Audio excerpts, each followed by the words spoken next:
E se fosse possível criar um único projeto para explicar tudo? Não só o universo físico que a gente vê, mas a própria natureza da existência. Pois é, essa era a ambição de um filósofo lá do século XI, Ibn Sina, que a gente conhece também como Avicena.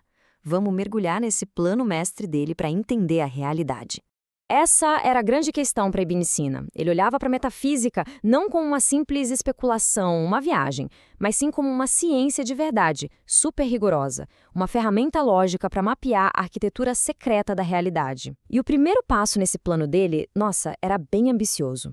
Para ele, a metafísica não era só mais uma área do conhecimento, era a ciência das ciências, sabe? O alicerce que segura todo o resto do conhecimento.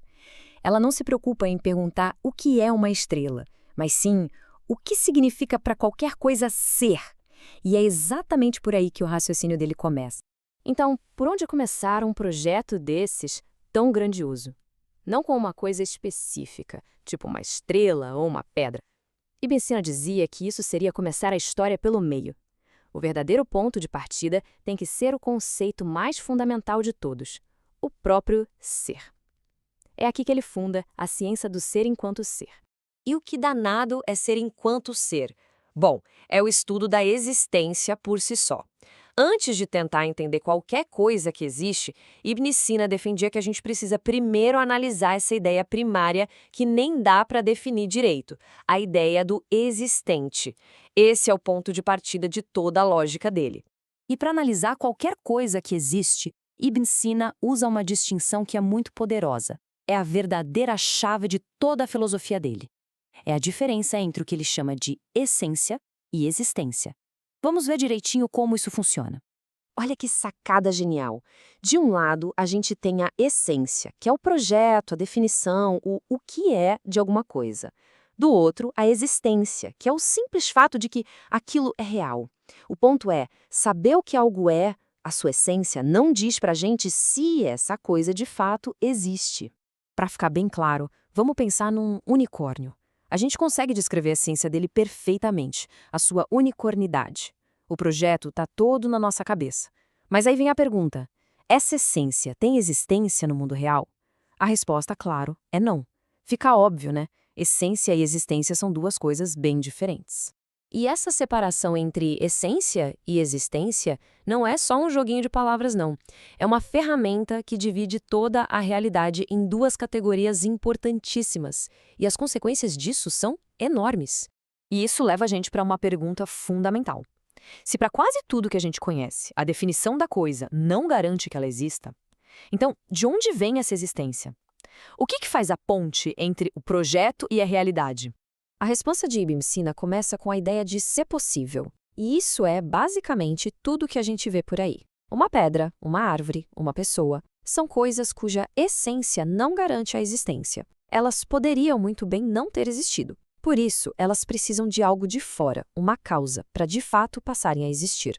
Bom, se tudo ao nosso redor é possível e precisa de uma causa, isso nos coloca numa espécie de escada lógica sempre subindo, cada degrau dependendo do anterior. A gente vai seguir essa cadeia de causas até chegar no topo, que é inevitável. A lógica aqui é direta e reta. Primeiro, tudo que a gente vê é possível e precisa de uma causa. Se essa causa também for possível, ela vai precisar de outra causa, e assim por diante. Essa corrente não pode ir para trás infinitamente, senão nada existiria agora.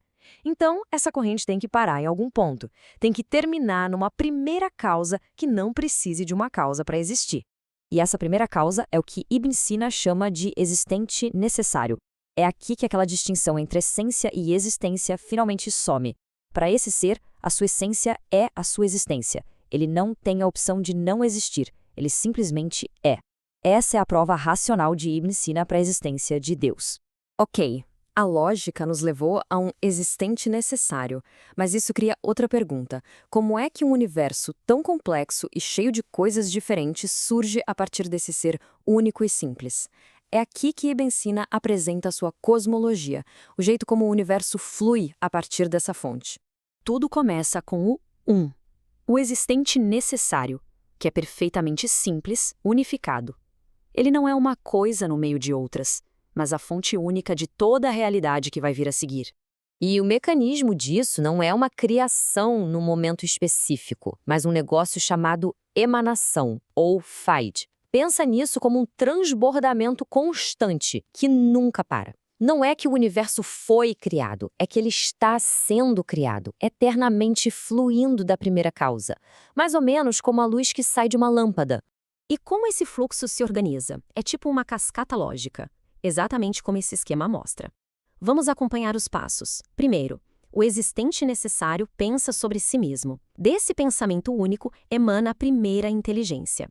Essa inteligência, que já é um pouco mais complexa, gera a próxima.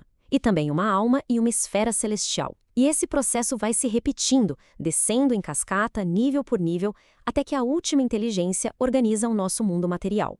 É uma criação em cadeia.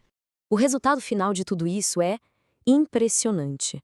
Um universo inteiro, desde o seu princípio mais abstrato até a matéria mais básica, todo explicado como uma consequência lógica, necessária, de um único ponto de partida: a existência de um ser cuja essência é existir. É um projeto completo da realidade, todo construído com a pura razão. E isso nos deixa com uma pergunta que continua ecoando até hoje. O projeto de Ibn Sina foi uma das tentativas mais espetaculares de mapear a realidade usando só a lógica. Mas será que a razão, sozinha, consegue mesmo nos levar até o fim do caminho? Ou será que a realidade sempre vai guardar alguns mistérios que a nossa lógica não alcança? A questão, bom, ela continua em aberto.